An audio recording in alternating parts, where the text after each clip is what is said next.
Part 4, The Micro Act of Courage and Grace.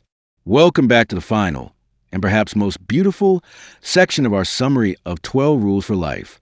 We've journeyed from establishing our basic physical stance, Rule 1, to pursuing the highest moral good of truth and meaning, Rules 7 and 8.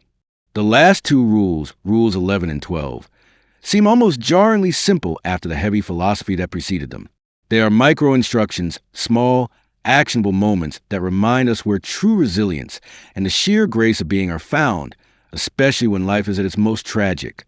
This is a conclusion of the antidote to chaos, embracing the necessary risks and finding beauty in the minute. Rule 11, do not bother children when they are skateboarding. On the surface, this is an instruction for parents and onlookers. In reality, it is a profound lesson on the necessity of risk, danger, and competence. Think about a child learning to skateboard.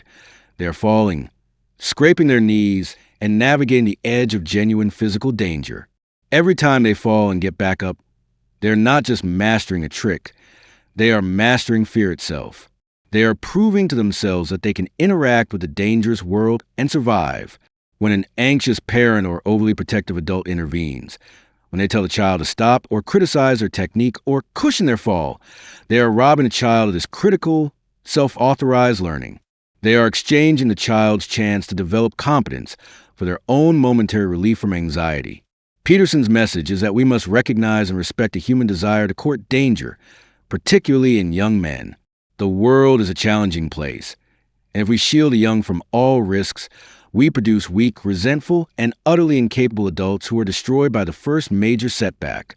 Chaos is also the domain of potential.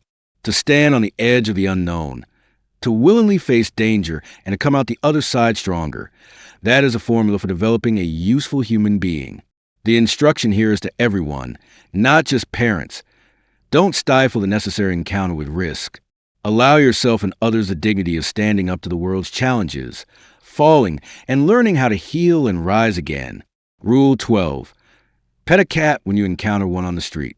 This final rule is a gentle, yet heartbreakingly profound instruction. It is Peterson's personal testament to finding pockets of order and beauty amidst overwhelming chaos and tragedy.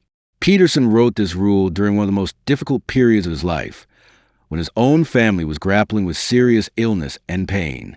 When life throws everything at you, when the suffering seems endless and pointless, it is easy to collapse into utter nihilism and despair.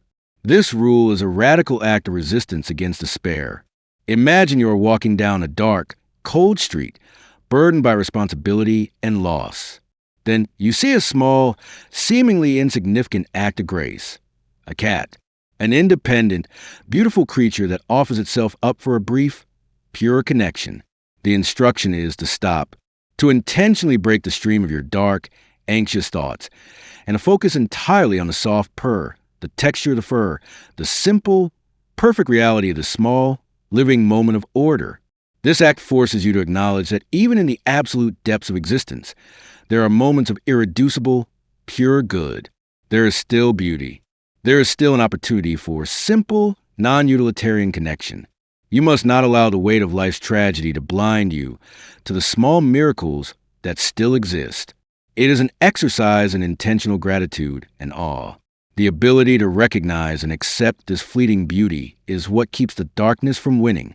We have now explored all 12 rules, completing the antidote to the chaos of modern life. The ultimate message. Jordan Peterson's book isn't about giving you a perfect life. It's about giving you the moral and psychological framework to voluntarily confront the tragedy of existence. The 12 rules are a call to assume responsibility, stop being a victim, and stand up for your life. Speak truth, reject the easy lie, and align your word with reality. Pursue meaning. Trade short-term pleasure for long-term purpose. By integrating these rules, you move from a state of anxious, disorganized victimhood to a state of competent, heroic engagement. You become the active creator of order in your own small corner of the world. And by doing so, you make the world itself a slightly better place. You are the antidote you've been waiting for. Thank you for joining us on this journey. Which of the 12 rules do you feel is the single most important action for a young person to start implementing today? Share your thoughts below.